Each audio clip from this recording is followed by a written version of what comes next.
이제 드디어 다음 슬라이드 목차로 넘어가겠네요.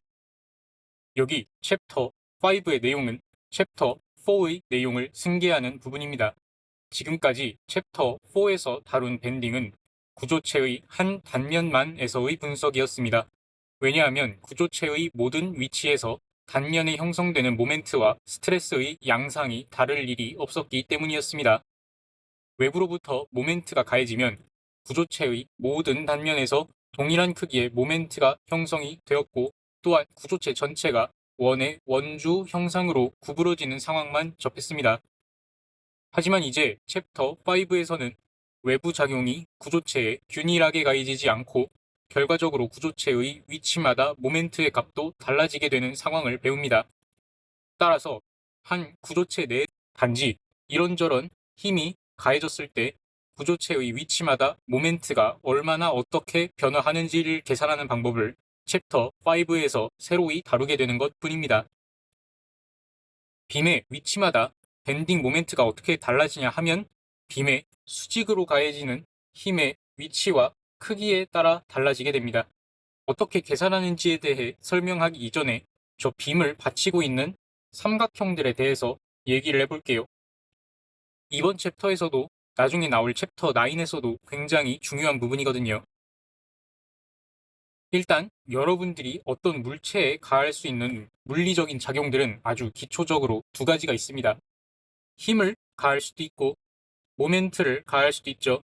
2D 평면에서 보았을 때 힘은 세로 방향과 가로 방향 두 종류가 있고 모멘트는 그냥 한 종류죠.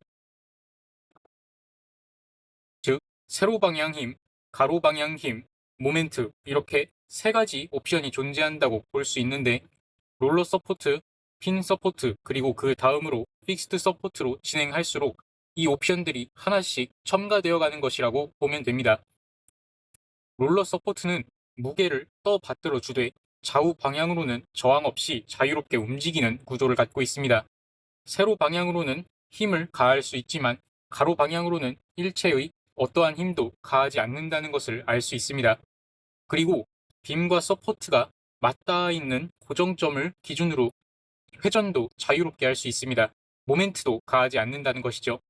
여기에 핀드 서포트는 서포트를 땅에 갖다가 고정시켜 버린 것입니다. 이제는 좌우 방향으로도 움직일 수 없게 되었으므로 가로 방향으로까지 힘을 가할 수 있게 된 것이죠. 여전히 고정점을 기준으로 회전은 자유롭게 가능합니다. 모멘트는 가하지 않고 있는 것이죠. 마지막으로 픽스드 서포트는 아예 빔을 벽 속에 파묻어버린 것입니다. 이제 고정점을 기준으로 회전할 수 있던 것마저 불가능해져 버렸으니 가로 방향 힘, 세로 방향 힘, 그리고 모멘트까지도 가해지고 있는 상황이 되었습니다. 예전에 혼자 공부할 때는 이런 식으로 특성을 필기해 두었었네요. 아까 봤던 이 그림에서도 보면 한쪽에서는 핀드 서포트가 다른 한쪽에는 롤러 서포트가 그려져 있죠. 보시다시피 위 빔을 위쪽에서 꾹 누르게 되면 빔이 아래로 휘어지게 될 겁니다. 원래 뉴트럴 서페이스가 이런 식으로 올곧게 그려져 있었다면 밴딩이 발생한 이후에는 대략 이런 식으로 구부러집니다. 이때 뉴트럴 서페이스는 밴딩 발생 전과 발생 후 서로 길이가 같은 서페이스니까 두 길이가 서로 같으려면 이 구부러진 라인은 조금 더 왼쪽으로 오려고 하는 것이 자연스러운 것이겠죠. 만약 이 상황에서 양쪽 모두 좌우 방향으로의 이동을 허용하지 않는 핀드 서포트를 사용했다면 저 빔을 양쪽으로 팽팽하게 잡아당기려고 했을 겁니다. 그러면 빔에 가하는 가로 방향으로까지의 힘도 계산해야 하는 아찔한 상황이 벌어졌겠죠. 하지만 한쪽은 핀드, 나머지 한쪽은 롤러 서포트를 사용함으로써 이러한 가로 방향의 힘을 계산할 수고를 덜어주게 된 겁니다. 그러면 A에서 가로 방향으로는 힘을 가할 필요가 애초 없어지고 A에서 세로 방향으로의 힘, B에서 세로 방향으로의 힘, 이렇게 두 가지 힘만 스태틱 이퀄리브리엄을 활용해서 풀어내면 되겠죠. 이 세 가지 서포트들을 조합해서 위와 같은 다양한 문제 상황들을 만들어낼 수 있겠습니다. 롤러 서포트, 핀드 서포트, 그리고 픽스드 서포트 옆에 어떠한 작용이 가해질 수 있는지 화살표 등으로 표시를 해놓고 계산을 통해 각 힘이나 모멘트의 값을 구해서 문제를 풀이하면 됩니다. 자, 근데 왼쪽을 보면 statically determinate 한 것들과 statically indeterminate 한 것들로 분류해 놓고 있죠.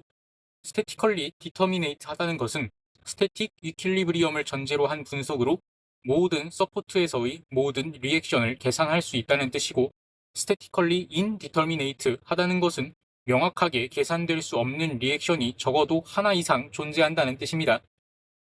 여기에 필기해 놓은 내용을 보면 redundant support라고 되어 있죠. static equilibrium으로 완전한 분석이 이루어질 수 없는 경우는 존재하지 않아도 무방한 서포트가 굳이 추가되어 있을 때입니다. statically determinate한 경우에서는 모두 static equilibrium을 만족하기 위한 최소한의 서포트만 사용되었습니다. 거기에 부가적인 서포트를 더 넣는 순간 statically indeterminate 해지는 거죠. 위의 경우들을 볼까요? 만약 여기 있는 두 서포트들 중 하나라도 사라지는 순간 빔은 아래로 떨어지게 될 것입니다. 그렇게 된다면 빔이 가로 방향으로 지탱되어 있으면서 모멘트가 0이 되는 구조는 불가능해지죠. 서포트가 빔의 무게중심에 정확하게 위치해 있는 경우가 아니라면요. 그 오른쪽의 경우도 마찬가지이고 그 오른쪽의 경우에서도 마찬가지입니다. 픽스드 서포트는 세로 방향 힘, 가로 방향 힘, 모멘트 모두가 작용하고 있기 때문에 픽스드 서포트 하나만으로도 저 빔을 안정적으로 지탱하는 것이 가능하고요. 지금까지 얘기한 내용을 이해한 상태에서 아래의 경우들을 볼까요? 이미 사용된 두 개의 서포트만으로도 충분히 빔을 지탱할 수 있는데 굳이 불필요하게 서포트 하나를 더 추가해 두었습니다. 그 오른쪽의 경우에도 이미 빔을 지탱하는 데에는 문제가 없는 픽스드 서포트에 더하여 부가적인 서포트를 더 추가해 두었고요. 그 오른쪽의 경우도 마찬가지입니다. 자, 이렇게 되면 우리가 빔이 스태틱 이퀄리브리엄을 만족하고 있다 라는 전제로부터 얻어낼 수 있는 가로 방향 힘 총합이 0, 세로 방향 힘 총합이 0, 그리고 모멘트의 총합이 0이라는 한정적인 정보를 활용해서 미지수의 값들을 구해내야 하는데, 불필요하게 미지수의 개수가 늘어나 버리면 우리가 갖고 있는 정보만으로는 계산할 수가 없는 미지수가 반드시 하나 이상 존재할 수밖에 없겠죠. 아마 이전 챕터들 중에서도 액시얼 로딩 단원에 등장하는 연습 문제들 중에서 이러한 유형의 문제가 있었던 것으로 기억해요. 막대가 이렇게 서 있는데 바닥 쪽에서도 막대에 힘을 가하고 천장 쪽에서도 막대에 힘을 가하는 상황. 막대가 아래 방향으로 500N의 힘을 가한다고 생각해 봅시다. 스태틱 이퀄리브리엄 기반으로 분석을 해보자면 이미 가로 방향의 힘은 당연히 0, 모멘트의 총합도 당연히 0이므로 이제 세로 방향 힘의 총합이 0이 되도록 하기만 하면 스태틱 이퀄리브리엄 분석 끝이겠죠. 그런데 문제가 천장이 힘을 전혀 안 가하고 바닥이 500N의 노멀 폴스를 가할 수도 있지만, 다르게 생각해보면 천장이 200만큼 위로 잡아당기고 바닥이 300만큼 떠받들 수도 있는 것입니다. 어떨지는 정말 모르는 거죠. 명확하게 규명할 만한 별다른 정보가 마땅히 주어지지 않았습니다. 이러한 경우에 statically indeterminate하다고 칭합니다. 그리고 챕터 5에서는 모든 서포트에서의 리액션들을 정확하게 구할 수 있도록 하고자 하기 때문에 웬만해서는 statically determinate한 경우 위주로 나온다고 알고 있습니다. 다만 이 용어를 정리해두는 게 나중에 챕터 9 즈음에서 은근히 중요할 수 있어서 서포트에 대해 자세히 다룬 직후에 이렇게 잠시 설명을 드려봤습니다. 자, 지금까지 간략하게 서포트에 대한 얘기를 해봤으니까 이제 모멘트가 얼마나 어떻게 변하는지를 계산하는 법을 알아볼게요. 빔의 외부에는 뉴턴 퍼 미터의 단위를 가진 단위 길이당 힘이 W라는 임의의 함수로 주어져 있고요.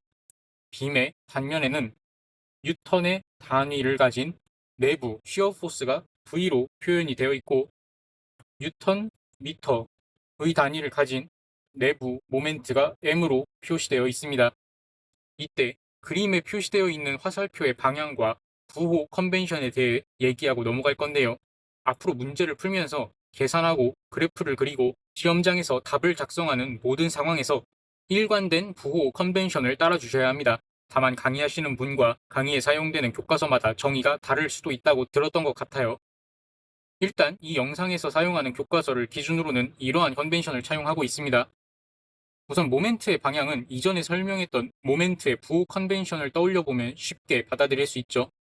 구조체에 밴딩이 발생했을 때 말려 올라가서 웃는 입이 되었을 때는 플러스, 말려 내려가서 우는 입이 되었을 때는 마이너스로 하기로 정했었죠. 이에 따라 양쪽의 모멘트 모두 말려 올라가는 방향일 때를 양의 방향으로 삼은 것이라고 이해하면 편할 것 같습니다.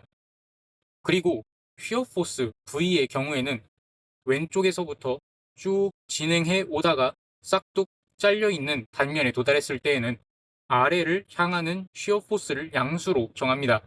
위를 향하는 외력이 가해질수록 이에 반발해 아래를 향하는 휘어 포스가 내부에 형성됩니다. 반대로 오른쪽에서부터 쭉 진행해 오다가 싹둑 잘려 있는 단면에 도달했을 때에는 위를 향하는 휘어 포스를 양수로 정합니다. 아래를 향하는 외력이 가해질수록 이에 반발해 위를 향하는 휘어 포스가 내부에 형성됩니다. 이제 본격적으로 스태틱 이퀄리브리엄 분석을 통해 관계식을 유도해 볼까요? 먼저 세로 방향 힘의 총합이 0이 되어야 한다는 것으로 풀어보면 플러스 V 마이너스 V 플러스 dV 그리고 마이너스 W dx 즉 정리하면 마이너스 dV 마이너스 W dx가 0이 되어야 한다는 등식을 얻을 수 있습니다. 따라서 dV는 마이너스 W 곱하기 dx가 됩니다. dV 오버 dx가 마이너스 W다 라고 적을 수도 있겠네요. 그 다음으로 모멘트의 총합이 0이 되어야 한다는 것으로도 풀어보겠습니다. 모멘트 계산에 활용할 기준이 될 액시스는 직사각형의 맨 오른쪽 모서리로 설정할게요. 그러면 마이너스 m 플러스 m 플러스 dm의 기존에 이미 존재하는 모멘트와 마이너스 v dx v의 힘이 dx만큼 떨어져 있는 상황이니 모멘트의 크기는 이렇게 되죠. 플러스 w dx 곱하기 dx 오버 2 w dx라는 힘이 엑시스로부터 dx 오버 2만큼 떨어져 있었으므로 모멘트의 크기는 이렇게 되죠. 정리하면 플러스 dm 마이너스 v dx 더하기 2분의 w dx 제곱이 0이 되어야 한다는 등식을 얻을 수 있습니다. 이때 충분히 작은 값을 가진 dx를 2번 제곱하는 경우 그 값은 실질적으로 0에 매우 근접할 것이기 때문에 dx제곱은 0이라고 할 수 있습니다. 따라서 dm equal v dx가 됩니다.